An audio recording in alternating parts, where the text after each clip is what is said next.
faithful soul.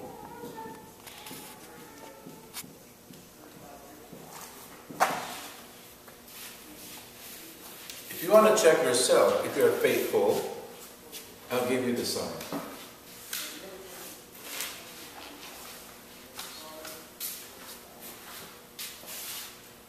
This is your feet.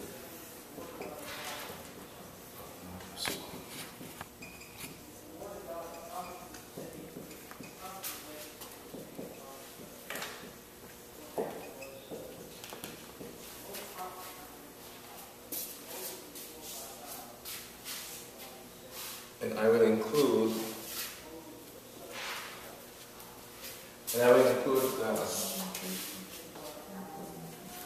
sufficiently.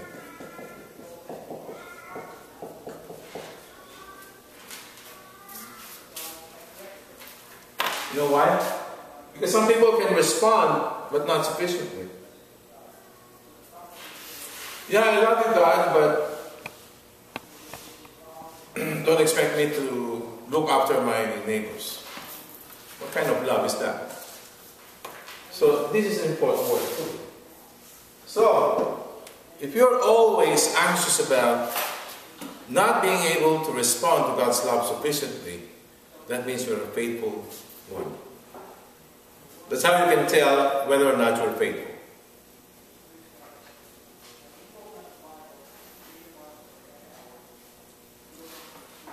Any question on the three oils? This represents three dimensions of our lives.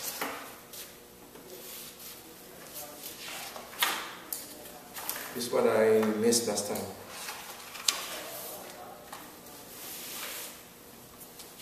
You know, I have a little story for you. You know, a chimpanzee. You know chimpanzee? Those nice, good-looking chimpanzees. Do you know that their brain is very similar to ours?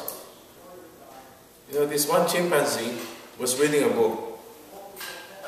So the keeper approached the chimpanzee. What are you reading? I'm reading the book on evolution. Oh, good. And you have any question? Yeah. Well, why are you reading the book? The chimpanzee says, because I want to know which one is which. Am I my brother's keeper, or am I my keeper's brother? You get the point? Never mind. You know why?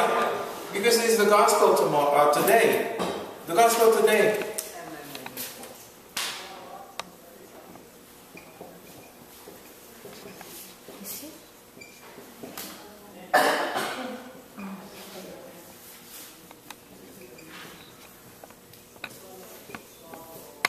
You know the difference between the two? Which one is it? Am I my keeper's brother, or am I my brother's keeper? Because the evolution says we came from chimpanzees. The big question there is, how come there are still chimpanzees? How come they didn't evolve to human beings? But more on that later. Okay.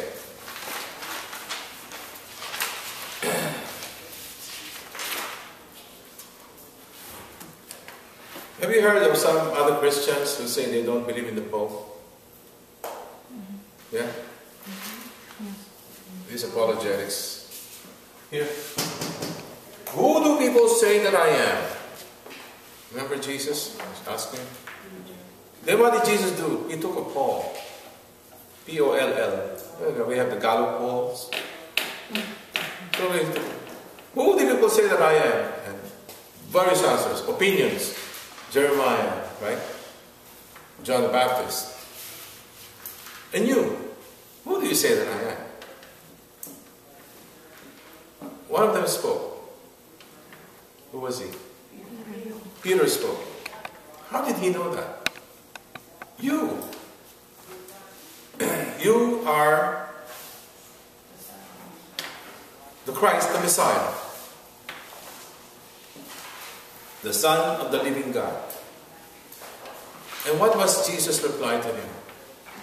It's not the flesh that revealed to you. Right. You yourself would not have known it. That's what in essence he was saying. By yourself, there's no way you would have known it. It was revealed to you by my Father. What good thing did Peter do? One good thing that he did is this. He listened. He listened. He listened to the word of the Father. That's why he knew that. And as a reward, he was given the keys, wasn't he? He was given the keys. Whose sins you forgive, they're forgiven. Honestly, do you think Jesus didn't know that Peter would not live forever? Huh? Of course he knows. Of course he knew that. Jesus knew that sooner or later Peter would die. In fact, not very long, he did die. The question is, what happened to the word of Jesus that thou art Peter, and upon this rock I will build my church? That was the gospel yesterday, right? Now the other Christians would say, the real rock is Jesus Christ. Amen? Jesus is the rock, foundation of all. But in Matthew 16, Peter also was the rock.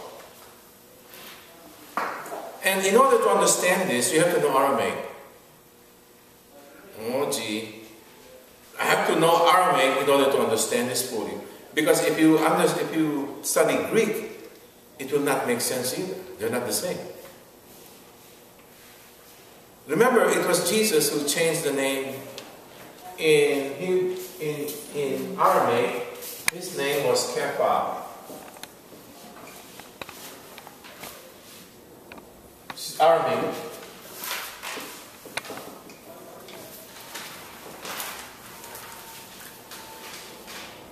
What about in Greek? Kepha, Simon.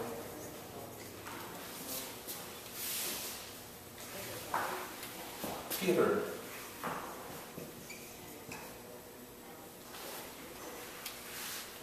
Peter was a man, right? Mm-hmm. Nobody says otherwise, okay? He was a man. Peter is a man's name. Simon is a man's name. Now in Greek there is a word, and I'll tell you that in a minute. I'm ready with my going to hell here. Let me see.